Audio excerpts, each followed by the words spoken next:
네, 오늘은 동상이몽 안 괜찮아 라는 제목으로 말씀을 전하겠습니다. 네, 한 5년에서 6년 전쯤 된 것 같은데요, TV에 동상이몽 괜찮아 괜찮아 라는 프로그램이 있었습니다. 어떤 프로그램이었냐 하면요, 부모와 자녀가 10대 자녀가 서로 이제 대립하는 어떤 문제들, 이슈들을 가지고 와서 양편 입장에 각각 서보면서 이 패널들이 함께 해결책을 찾아가는 그런 소통 버라이어티 프로그램이었습니다. 오늘 말씀의 제목은 거기서 따왔는데요, 동상이몽 안 괜찮아 안 괜찮아입니다. 부모와 자녀의 대립은 어떤 문제인가요? 다름의 문제입니다. 그 문제의 본질로 들어가 보면 부모의 생각과 자녀의 생각이 다르지요. 그것은 세대 차이에 기인한 것입니다. 그러니 그 문제는 어느 한쪽이 양보하면 해결의 여지가 있습니다. 그런데 오늘 제목은 이제 성도에게 있어 하나님과 우리 사이에 입장 차이가 있는 경우를 상정하고 붙인 제목입니다. 그렇다면 우리가 이러한 입장 차이를 뭐라고 부를 수 있을까요? 바로 영적 전쟁입니다. 이 부모와 자식 간에 이러한 싸움으로 인해서 우리 가정이 이제 엉망이 되었다면, 하나님과 우리의 이러한 입장 차이로 인해서 이 세상이 점점 더 악하게 변해가고 있다라고 성경은 진단해 주지요. 이 영적 전쟁이야말로 우리 성도들의 신앙생활의 본질이다라고 성경은 이야기하고 있습니다. 그렇다면 우리가 신앙생활에 대해서 얼마나 잘 알고 있을까요? 이 신앙생활이 뭐죠? 한자를 한글로만 바꿔서 다시 말해보면 믿음 생활입니다. 그럼 뭐 어떻게 하는 것이 믿음 생활입니까? 믿음에 우리의 생활을 맞추는 것입니다. 그렇다면 우리의 믿음은 무엇을 믿는 믿음인가요? 바로 예수님이 주님이시고 예수님이 그리스도, 바로 우리의 구원자이시다라는 믿음이지요.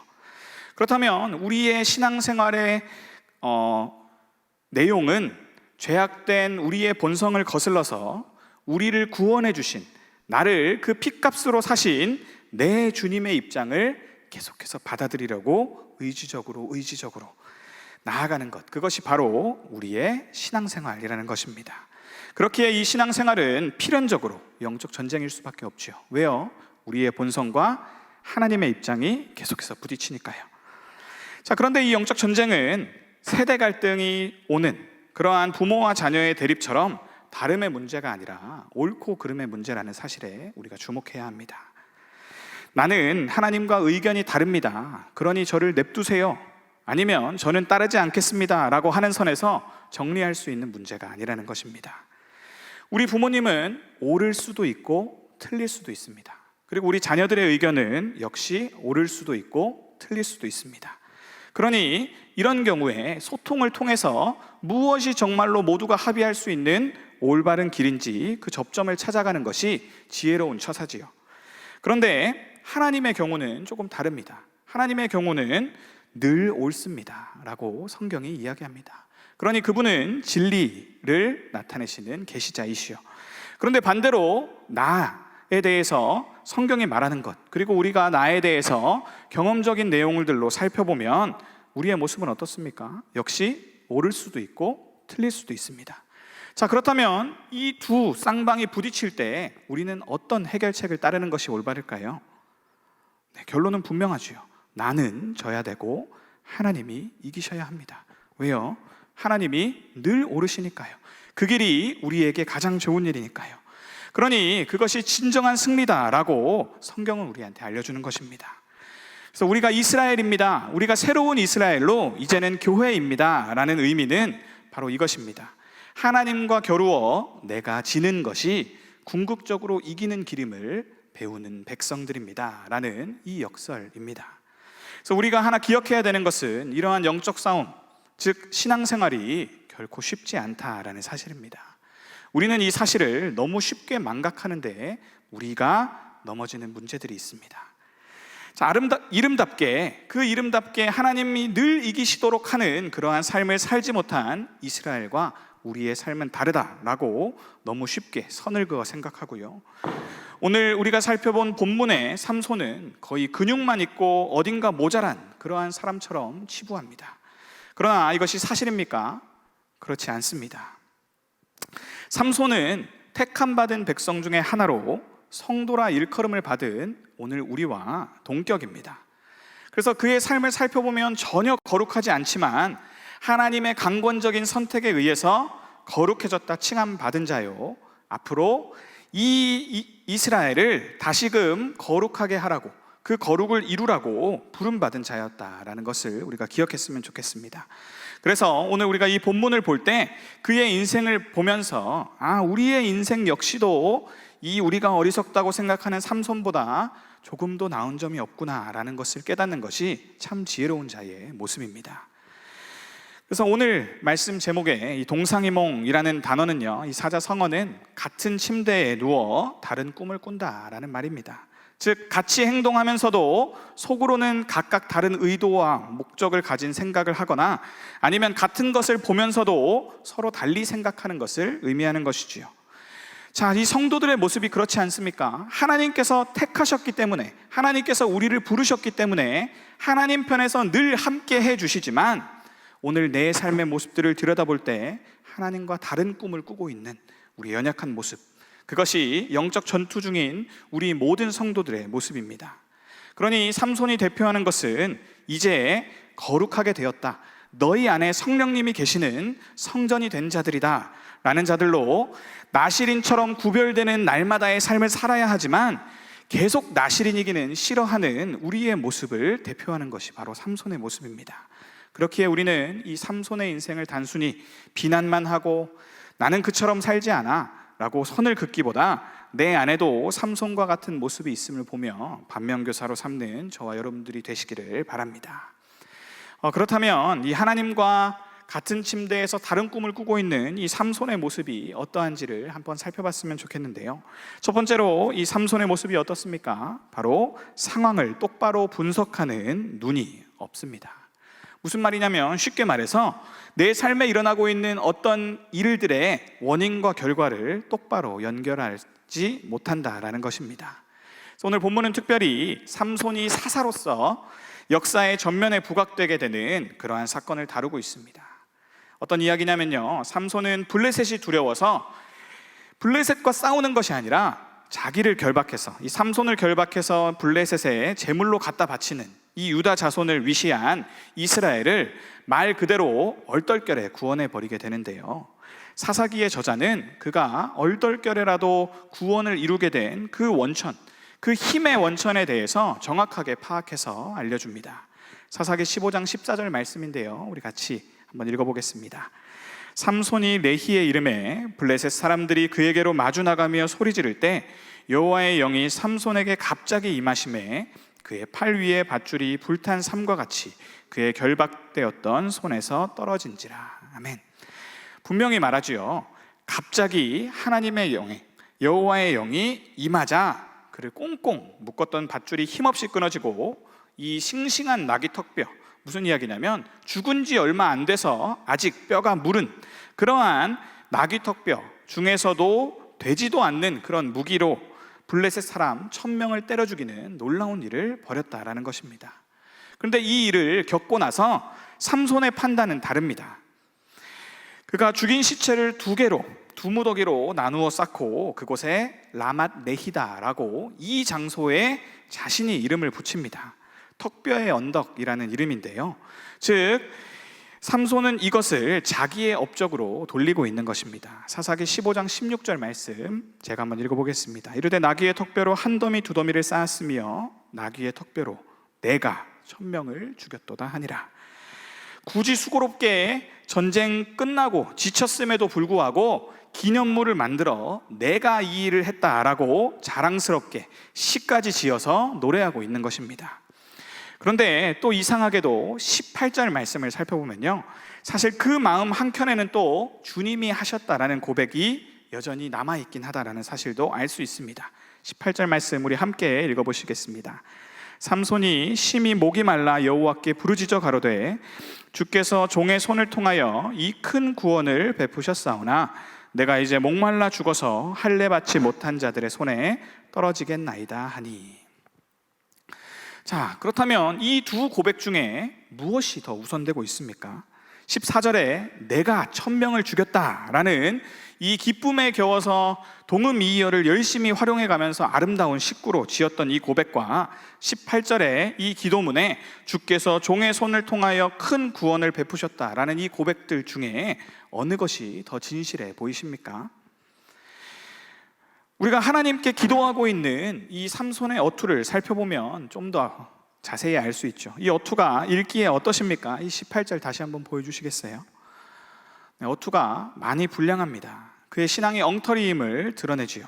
내가 이렇게 수고했는데 하나님 아주 목말라 죽겠수다, 나한테 물 좀 주소 라고 말하고 있는 겁니다. 다 이겨놓고 목말라 죽으면 저 할례 받지 않은 자들이 당신을 퍽이나 두려워하겠네요. 그러니 당장 내 앞에 물을 대령하시오 라는 태도로 지금 하나님 앞에 거만하게 기도하고 있지요. 즉 특별히 의식하고 있지 않을 때 삼손 가운데 어떤 고백이 먼저 튀어나왔다라는 것입니까? 바로 자기의라는 것입니다. 내가 이 일을 해냈다, 내가 1000명을 죽였다. 우리는 자기의에 빠진 자는 바리새인과 같은 그런 율법주의자다, 그런 열심 있는 자들 뿐이다 라고 쉽게 생각합니다. 그러나 오늘 예배 가운데 나와서 말씀 듣고 기도하지 않고도 내가 잘 가고 있다고 믿는 사람, 그리고 내가 예배하지 않고도 내 삶이 형통하리라고 착각하며 사는 사람들 모두는 오늘 본문을 따라 보면 다 삼손과 같은 부류입니다. 실제적으로는 하나님과 별 상관없는 그냥 마음 한켠 어딘가에 하나님이 나를 사용하셨다라는 그러한 정도의 고백만 가지고 있는 무늬만 이스라엘인 그런 종교인일 따름입니다. 그런 사람들은 오늘 이 삼손처럼 가끔 어려움이 닥칠 때에만 기도하는 인생입니다. 자, 그런 의미에서 오늘 이 삼손의 시대가 우리 시대보다 더 안 좋아 보인다면, 그리고 삼손이 우리의 신앙보다 더 나쁜 최악의 그런 신앙처럼 보인다면 그것은 우리가 똑바로 보고 있지 않다라는 증거입니다. 블레셋과 우리 이스라엘이 별반 다르지 않은 모습이 오늘날에는 없습니까? 세상과 교회가 별반 다를 바 없는 모습이 어떤 차이가 있습니까?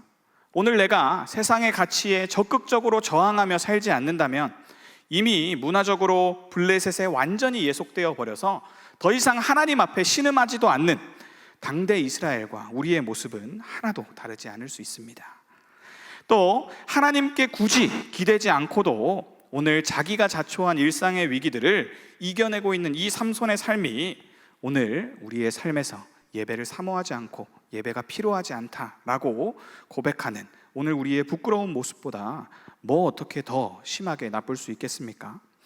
예배의 자리에 나올 때 마음 한켠으로 나가기 싫고 습관적으로 억지로 나오고 계시다면 사실 우리도 삼손과 다름없는 그런 인생관의 소유자들인지도 모르겠습니다. 하나님은 그런 자격 없는 우리를 불러 모으셨습니다. 그리고 나서 우리에게 이름을 턱 붙여주셨지요. 그것이 바로 성도라는 감당하기 어려운 이름입니다. 그 성도라는 이름이 무엇입니까? 거룩한 무리다라는 것입니다. 세상과 우리가 별반 다르지 않는데도 하나님은 우리를 거룩하게 쳐주시겠다라는 것입니다. 그리고 너희가 내가 거룩하니 내가 부른 너희 역시도 거룩하라라는 사명을 맡겨주시지요. 그래서 주의 몸된 교회로서 이제는 우리가 친히 예수님의 손과 발이 되어서 그분의 일을 감당할 수 있는 특권을 주신다라는 것입니다. 그러므로 오늘 우리의 일상 가운데 날마다 부어지고 있는 이 수많은 일반 은혜들, 우리가 의식하지 않아도 자동으로 주어지는 것으로 생각하는 이 모든 공기와 당장 내일 망하지 않고 우리가 자고 일어나면 깨는 것이 당연하다라고 생각하는 그 모든 은혜들이, 그래서 호흡과 기회와 재능 등 이 모든 것들이 사실 삼손에게 준 큰 힘과 본질상은 동일한 것이라는 사실입니다. 그러니 하나님께서는 삼손을 어떤 구원의 일을 맡기기 위해 부르셨듯이 우리 역시도 부르셨으니까 우리를 통해 이루고 싶으신 일이 반드시 있다라는 것입니다. 자, 자격 없는 삼손에게도 그랬지요. 참 못나 보이는 그 인생을 통해 일하시는 것은 하나님의 목표를 그를 통해 이루시겠다는 하나님의 결심이 있었기 때문입니다. 그러니 그 일은 삼손의 어떠함과 상관없이 완벽하게 성취되었는데요. 이 사실을 사사기 13장 5절 말씀이 우리에게 보여줍니다. 자, 삼손이 이 세상에 나온 이유에 대해서 성경은 이렇게 알려주고 있습니다. 그의 어머니에게 보라, 내가 임신하여 아들을 낳으리니 그의 머리 위에 삭도를 대지 말라. 이 아이는 태에서부터 나옴으로부터 하나님께 바쳐진 나실인이 됨이라. 그가 블레셋 사람의 손에서 이스라엘을 구원하기 시작하리라 하시니. 그렇습니다. 이 구원의 목표를 이루기 위해서 하나님께서는 삼손의 어떠함과 상관없이 삼손 위에 머물면서 그분의 일을 묵묵히 행하셨다라는 것입니다. 삼손은 이러한 성령님의 임하심에도 불구하고, 그래서 그의 삶에 충분한 하나님의 일하심의 증거들이 나타나고 있었음에도 불구하고 자기 소견에 옳은 대로 보고 살았던 자였습니다. 오늘 우리는 그의 인생을 너무 쉽게 평가합니다. 왜냐하면 우리 안에 성령님이 계시다, 내가 성전답게 되어야 된다라는 사실을 마음 한켠에 밀어두기 때문입니다. 그렇다면 오늘 여러분이 삼손과 같은 인생이다, 하나님이 여러분들을 세상을 구원하라고 보낸 나실인과 같이 구별된 자다라고 할 때 여러분들은 정말로 하나님 앞에 부끄러움이 없으십니까? 오늘 여러분들은 이 예배의 자리에 나오기 전에 자기 소견을 따르는 인생을 사셨습니까? 아니면 성령님의 깊은 인도를 따르며 오늘 그분께서 알려주시는 하나님의 뜻을 따르셨습니까? 그래서 오늘 우리가 정말로 부르심을 받은 자라면 우리는 어떤 모양으로든 하나님께 사용되고 있음을 꼭 기억해야 하겠습니다. 그렇기에 우리는 상황을 바로 보는 눈을 가져야 하고, 그것이 없다면, 우리의 힘으로 얻을 수 없다면 구해야 됩니다. 그래서 우리의 삶은 누군가에 의해 휘둘려지는 인생이라면 상황 판단을 잘못할 때 당연히 올바른 결론에 도달할 수 없고, 그 결과 우리는 인생의 선택들에서 실패합니다. 그렇다면 우리의 말년은 하나님 안에서 망하는 것입니다.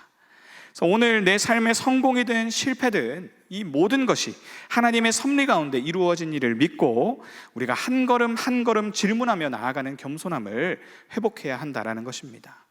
그렇지 않으면 어떤 일이 일어나냐면요, 이 천지분간 못하는 삼손과 같은 자에게는 하나님이 부어주시는 축복이 도리어 하나님을 잊는 이유가 된다라는 것입니다. 다시 한번요, 이 삼손과 같은 자에게는 우리 가운데 날마다 부어지는 하나님의 축복이 도리어 하나님을 잊을 이유가 됩니다. 우리가 이 죄 안에 거하는 삶을 계속해서 살아가기로 할 때 하나님이 우리 가운데 행하시는 그분의 일들은 우리가 하나님이 주신 선물과 장점까지도 하나님을 거스르는 데 사용하도록 죄가 우리를 인도한다라는 것입니다. 이것은 은혜 안에서 하나님께서 우리를 들어 쓰실 때 우리의 연약함과 약점과 실패까지도 합력하여 선을 이루게 하시는 것과는 정반대의 일이라는 것입니다. 자, 그러니까 오늘 우리가 맞이하는 매일의 무탈한 삶, 우리가 바람하지 않는 그러한 삶이 오히려 하나님과 우리 사이를 더 멀어지게 할 수도 있습니다. 그래서 누가복음을 보면요, 노아가 방주에 들어가는 그날까지 사람들이 했던 일에 대해서 이렇게 말합니다. 먹고 마시고 장가들고 시집갔다라고 말합니다. 우리의 일상과 무엇이 다릅니까? 방주를 짓고 그 방주 가운데로 사람들을 초청하도록 하나님이 우리에게 일을 맡기시고 그 일이 이루어지도록 심판을 유예하시는 그 보존의 은혜를 너무 과신했던 것이지요. 자, 그러니 그들은 나그네 된 그들의 본분을 잊고 세상 시민처럼 살면 안 되었다라는 것입니다. 다행히 노아는 그 일들을 하나님 안에서 잘 감당했지요. 그러니 그는 하나님과 동행했던 자다라고 불린 것입니다. 우리가 또 그렇게 살지 못하면요, 우리 인생에 크고 작은 계속된 성공들이 우리의 착각을 날마다 더 키워갈 것입니다.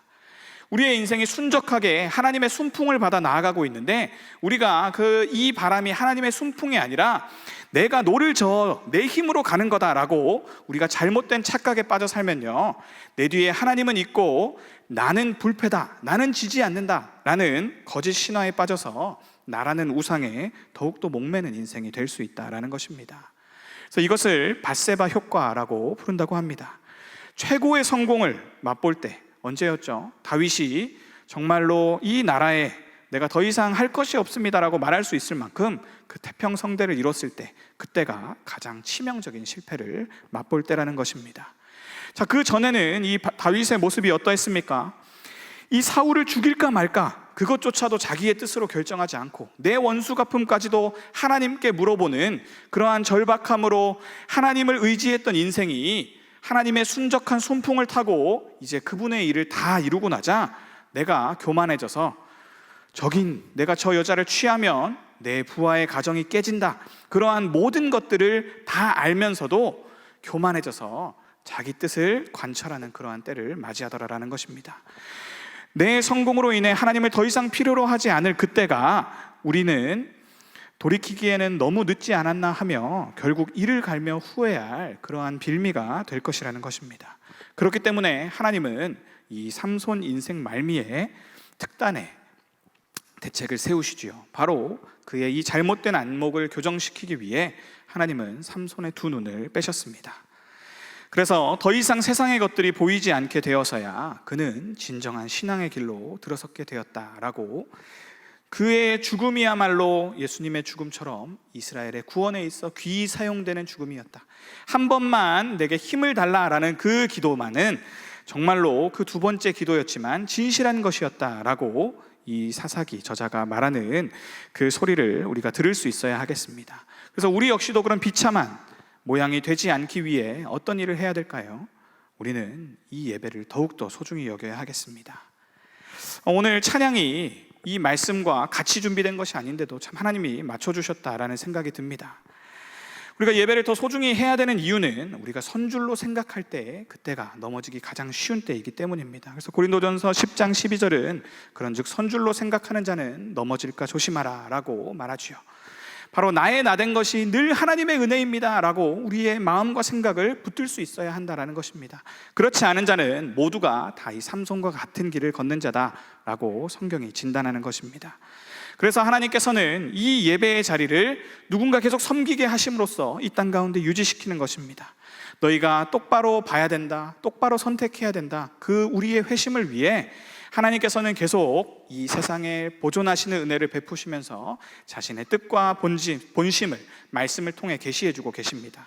그것이 바로 예배의 자리입니다. 그래서 구원의 방편 3가지가 있는데요, 말씀과 기도와 성례, 이것이 베풀어지는 현장이 곧 교회의 예배지요. 여기에 권징이 들어가기도 하지만 아무튼요, 이 예배를 통해 어떤 일이 일어나냐면 우리의 가치관과 관점이 변화된다라는 것입니다. 자, 오늘 이 자리에 어떤 의미가 있을까요? 여러분 그것에 대해 많이 생각하면서 오셨습니까? 그렇지 않죠. 그럼에도 불구하고 우리는 금요일 밤에 우리가 이 자리에 오지 않았을 때 빠질 수 있는 유혹들에 대해 너무나 잘 알고 있습니다. 여러분 직장에 회식이 있고요, 여러분 또 친구들이 어디 놀러 가자고 하고요. 자, 그럼 금요일 밤에 우리가 일상에서 자유해졌을 때 하나님 안에 안식을 누리기 전에 딱 오늘 밤에 세상에서 일어나는 일들 여러분들 다 잘 아시지요. 자, 거기서 우리 자신을 지켜 구별하는 일이 오늘 우리가 이 자리에 나온 이유입니다. 금요 성령 집회가 이 시간에 이루어지는 이유입니다. 그렇기 때문에 우리가 이 자리를 더 사모했으면 좋겠습니다. 우리가 부지런히 참여함 거기서 그치지 말고 오늘 우리의 자녀들에게 이것의 소중함을 보여줄 수 있으면 좋겠습니다. 그래서 우리 자신이 삼손과 같이 되지 않으려면, 그리고 내 자녀들이 삼손처럼 비참한 말년을 맞게 하지 않으려면, 내가 삼손과 다르다라고 담대히 말할 수 있으려면 우리는 새로운 이스라엘, 즉 세상과 구별되는 하나님 나라를 바라보는 거룩한 습관을 의지적으로 만들 수 있어야 한다라는 것입니다. 그것이 우리가 이 금요 성령 집회에 의지적으로 나와야 되는 이유입니다. 그래서 우리의 이 금요 성령 집회를 습관적으로 거룩한 습관으로 우리 마음의 중심을 두고 지키다 보면 우리는 어떤 일이 일어나냐면 바울과 같이 내 자녀에게, 내 제자에게, 동료에게 나를 본받으라, 내가 예수님을 본받았기 때문이다 라고 하나님 앞에 부끄러움 없이 말할 수 있는 그 거룩함을 입을 수 있게 된다라는 사실입니다. 그래서 우리가 이 삼손의 어리석음을 피하기 위해 이 예배의 자리를 더 사모하게 되기를 주님의 이름으로 축원합니다. 두 번째로 삼손과 같이 하나님과 동상이몽하는 인생의 모습은 어떠할까요? 바로 하나님의 관심에 자기의 관심을 맞추지 않습니다.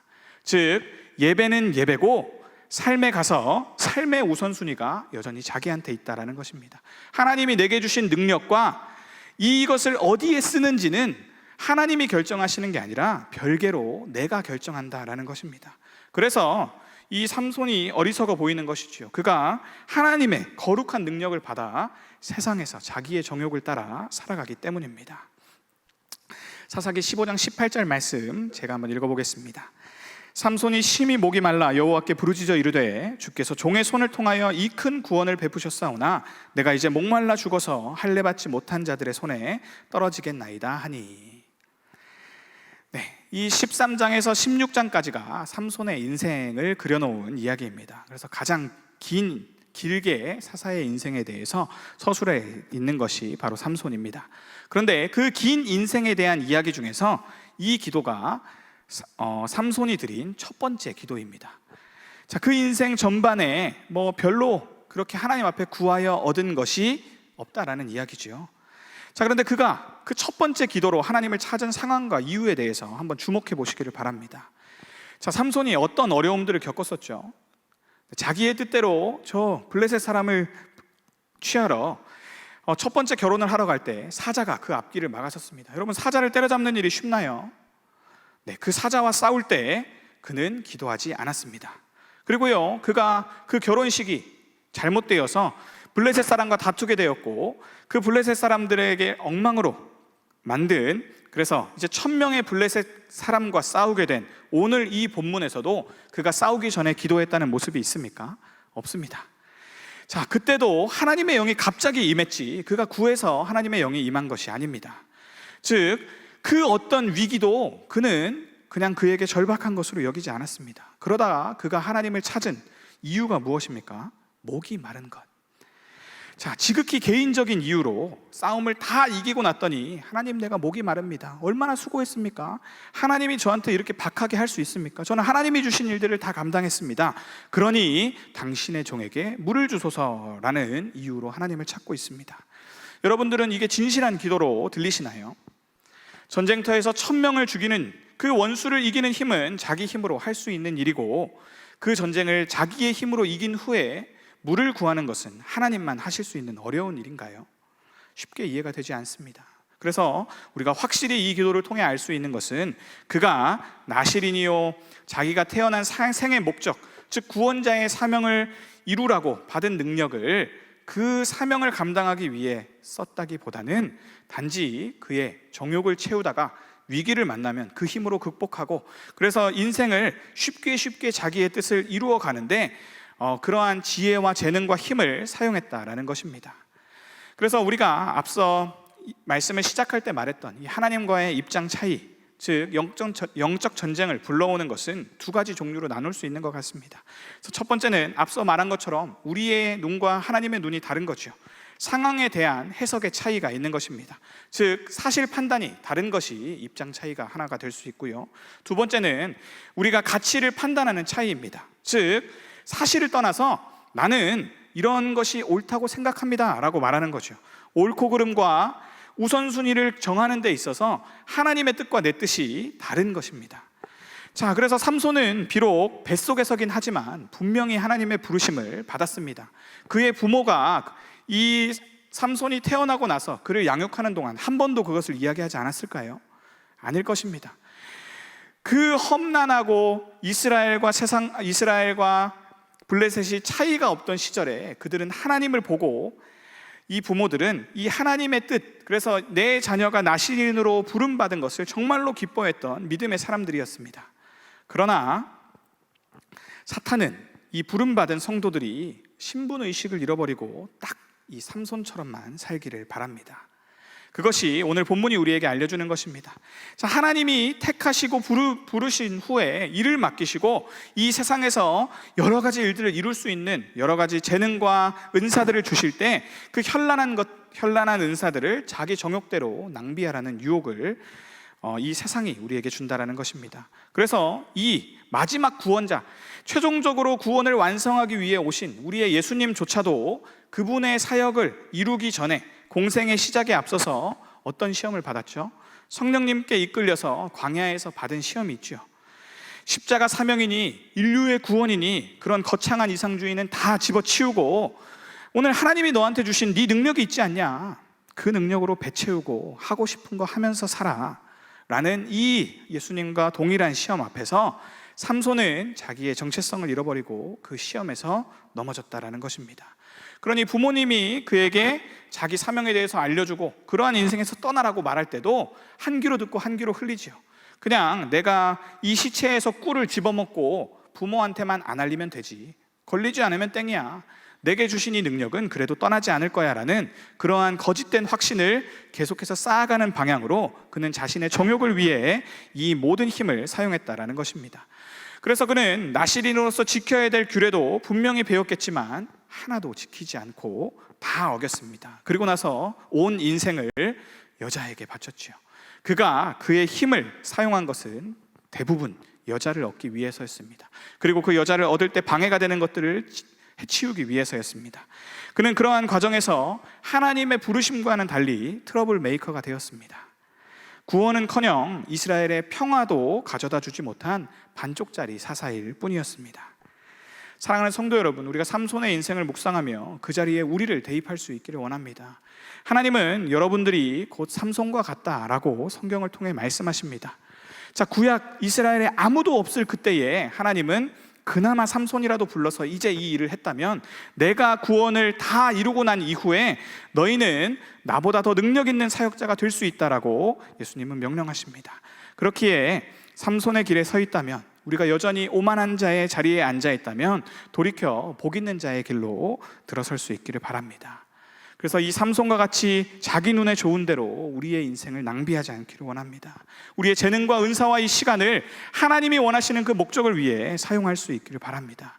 그래서 더 이상 우리의 예배가 위선적으로 사람의 눈을 의식해서 내가 이 사람들 눈에 내 의무니까, 그리고 내가 거기에 나가지 않으면 내 마음 어딘가가 불편하니까, 그런 이유에서 이곳에 나오지 않기를 바랍니다. 그래서 이 삼손의 인생을 통해 하나님이 알려주시는 것은 우리가 하나님께 사명받은 자들이지만 이 땅이 아직 먼지가 많은 세상이기 때문에 우리가 넘어지기 쉬운 약점들을 여전히 갖고 있다라는 사실입니다. 그래서 사탄은 그러한 급소를 집요하게 공략할 것임을 또한 알려주셨습니다. 그래서 우리가 싸움에서도 이기려면 어떻게 해야 됩니까? 약점을 공략하면 됩니다. 한 대 때려서 턱뼈를 맞췄으면, 여기에 데미지가 갔으면 다음에도 계속 그곳을 공략하면 쉽게 이기는 것입니다. 야구도 마찬가지입니다. 상대방이 던져서 내가 잘 치는 공, 그리고 저 사람이 던지는 그 약한 공을 공략하면 우리는 이길 수 있지요. 그러니 우리의 약점을 공략해서 들어오는 저 사탄의 이 모든 시험을 이기는 일은 결코 쉽지 않다라고 성경은 우리에게 알려줍니다. 너희가 예배에 가는데 이 예배에 너희의 인생의 성패가 달렸다라는 사실을 믿지 않는다면 너희의 신앙생활이 올바로 설 리가 없다. 오늘 나는 삼손과 같지 않다라고 하나님 앞에 뻗대며 살아간다면 너희가 곧 삼손이다라는 것을 지적해 주는 것입니다. 그러니 우리 중 누가 난 삼손처럼 넘어지지 않을 것이다 하나님 앞에 확언할 수 있겠습니까? 돈이든 여자든 도박이든 하나님을 잃어버려서 텅 비어버린 우리 마음 한구석의 이 영적인 공허를 채울 수 있는 어떤 쾌락이든지 그것은 진정한 구원을 주지 못한다라는 사실을 삼손의 인생을 통해 배우라라는 것입니다. 계속해서 이 예배의 자리에 나와서 이 말씀, 그리고 믿음의 선조들이 살아왔던 그 길을 통해 너희는 듣고 너희의 삶을 조정해라. 너희의 마음과 생각을 지키면서 세상에 틈을 주지 말라. 이것이 구별의 시작이다라고 말씀하시는 것입니다. 그래서 이 성령의 은사와 능력이 성령의 열매와 분리될 때, 그때가 바로 우리가 넘어지는 것입니다.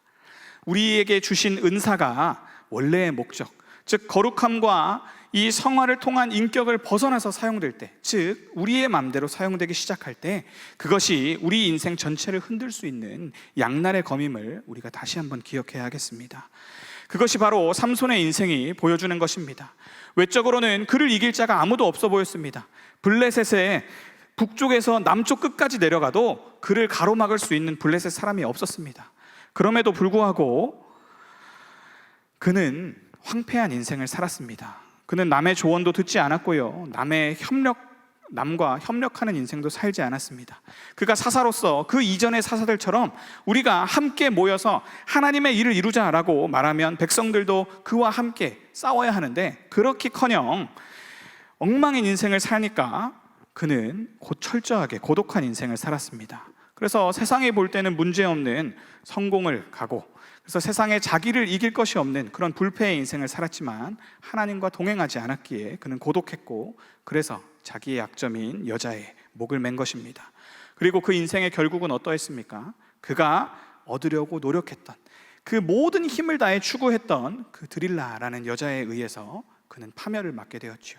자기가 모든 것을 주었다, 나는 내 비밀까지도 알려줬지만 그 여자는 진정으로 자신을 사랑하지 않았다, 그 여자는 자기를 구원해 주지 않았다 라는 이 이야기에 우리가 귀를 기울여야 하는 이유입니다.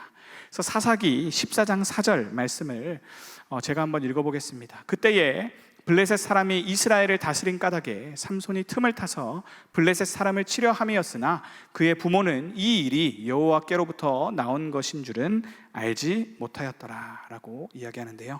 그래서 틈을 탔다라는 말에 주목했으면 좋겠습니다. 자, 여기 보면 지금 삼손이 자기 뜻대로 부모님을 설득해 가면서 관철시키면서 블레셋 사람과 결혼하러 가는 길입니다. 그런데 그것을 삼손이 틈을 타서 블레셋 사람을 치려 함이었다라고 해석했는데요, 이 일은 동시에 여호와께로부터 나온 것이라고 성경이 전하고 있습니다. 자, 이 말은 무슨 말이냐면, 자, 하나님께서 지금 이 삼손의 약점을 사용하셔서 하나님의 일을 이루시는 데에 사용하셨다라는 것입니다. 그래서 우리가 로마서 6장 13절 말씀을 함께 읽어봤으면 좋겠는데요, 네, 함께 읽겠습니다. 또한 너희 지체를 불의의 무기로 죄에게 내주지 말고 오직 너희 자신을 죽은 자 가운데서 다시 살아난 자 같이 하나님께 드리며 너희 지체를 의의 무기로 하나님께 드리라. 자, 두 가지 길이 나옵니다. 한 가지 길은 뭐죠? 불의의 무기로 죄에게 내주는 길입니다. 나머지 한 길은요, 의의 무기로 하나님께 드리는 것입니다. 자, 그렇다면 우리는 피해갈 수 없이 어떤 운명입니까? 우리는 무기로 쓰일 수밖에 없는 운명이다라고 말합니다. 우리가 이 땅에 보내졌기 때문입니다. 우리가 이 땅 가운데 하나님의 목적을 이루라고 원래 보내졌지만 우리가 이 땅 가운데 죄의 영향을 받아서 우리 자신을 죄에게 내주면 하나님은 그 불의의 무기로 사용되는 우리를 사용하면서 그 틈을 봐서 하나님은 우리의 악함을 자신의 뜻을 이루는데 사용하신다라는 것입니다. 그러니 우리가 하나님께 약점을 잡혀 사용당하는 인생이 되지 않기를 원합니다. 대신 우리를 전적으로 있는 모습 그대로 들어쓰시는 예수님을 닮은 일꾼이 되기를 소망했으면 좋겠습니다. 그래서 이 삼손이라는 정말로 들었을 것이 없어서 이스라엘 전체가 다 망하게 되었을 때 할 수 없이 사용했던 이 삼손과 같은 인생은 나중에 다윗이라는 모습으로 더 나은 구원자의 모습을 갖추게 되었지요. 그리고 결국에는 예수님께서 오셔서 그 구원의 완성을 이루셨습니다. 우리는 어떤 시대를 살아갑니까? 바로 예수님이 구원을 주신, 그래서 죄와 사망에 대한 완벽한 정복을 선언하신 그 시대를 살아가고 있죠. 그래서 우리의 정체성은 무엇입니까? 이제 삼손과 같지 않습니다. 우리는 그분의 청직이라고 불리고요, 그분의 동역자라고 불리고요, 더 나아가 예수님과 동일한 그의 아들로서 그의 기업의 영광을 상속받아서 경영하는 자들이다라고 성경은 선포하고 있습니다. 자, 그렇기 때문에 우리가 롯과 같이 소돔과 고모라를 이 삼손처럼 바라보는 인생이 아니었으면 좋겠습니다. 우리가 이 금요일 밤을 저 세상에 나가서 보내지 않고 우리가 이 자리에서 아브라함처럼 동서남북을 두루 살피며, 자, 이제 하나님 저를 통해 일해 주시옵소서, 그 일에 동참하는 인생으로 우리의 원래의 목적에 맞게 쓰임 당할 수 있었으면 좋겠습니다.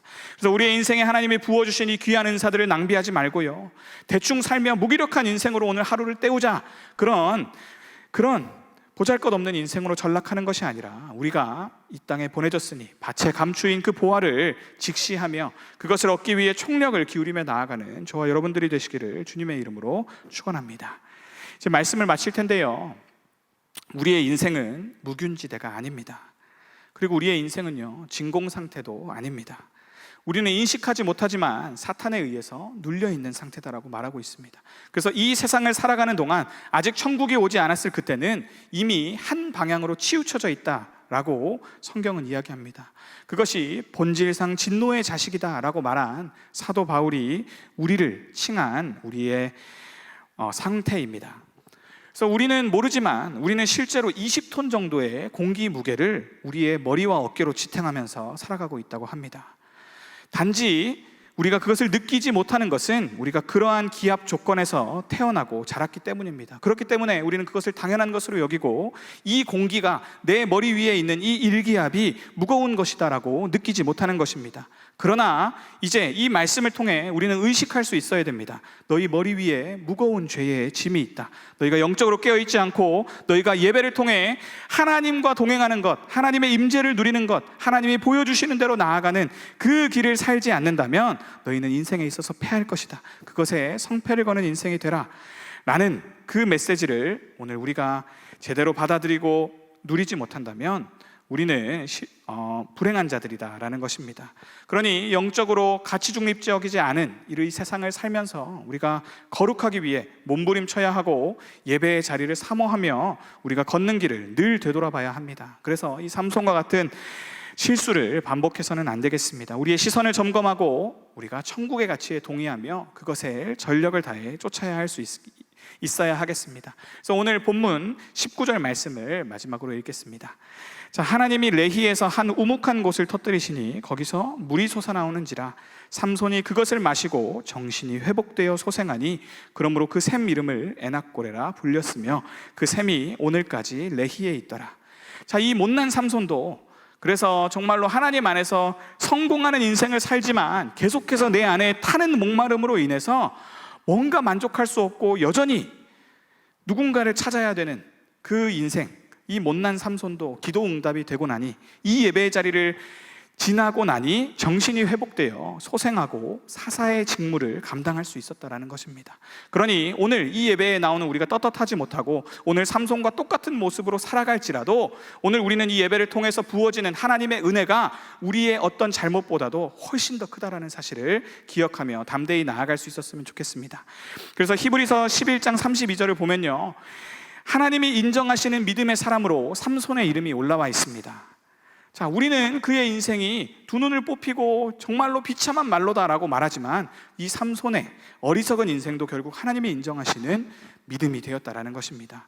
우리는 그보다 더 빨리 더 지혜롭게 하나님께 인정받는 사람이 되었으면 좋겠습니다. 그래서 우리가 두 눈을 다 뽑히고 나서 최고의 성공을 이 땅에서 맛보다가 가장 치명적인 실수를 범하고 나서가 아니라 아직 우리에게 모든 것이 온전한 채로 우리가 하나님 앞에 나아오면서 갑절의 영감을 구하면서 예수님보다 더 큰 일도 감당할 수 있게 해주시겠다 말씀하지 않으셨습니까? 오늘 내가 여기 있사오니 나를 보내소서라고 말할 수 있는 열정에 찬 예배자들로 바로 설 수 있기를 바랍니다. 그리고 또한 마노아와 그 아내처럼 우리의 자녀들을 이 자리에 세우지 않음을 통해서 삼손과 같이 대체로 실패한 인생으로 지켜내지 못하는 그 어리석은 일도 없기를 원합니다. 그래서 오늘 다시 가서 세상의 가치에 우리의 자녀들을 밀어넣는 것이 아니라 하나님의 가치, 그것을 찾기 위해서 예배의 자리로 아이들을 힘써 초청하고 세상과 힘써 구별되는 그 천국을 준비하는 삶으로 키울 수 있기를 원합니다. 그래서 주님이 함께 하신다면 우리가 다른 꿈을 꾸지 않겠습니다.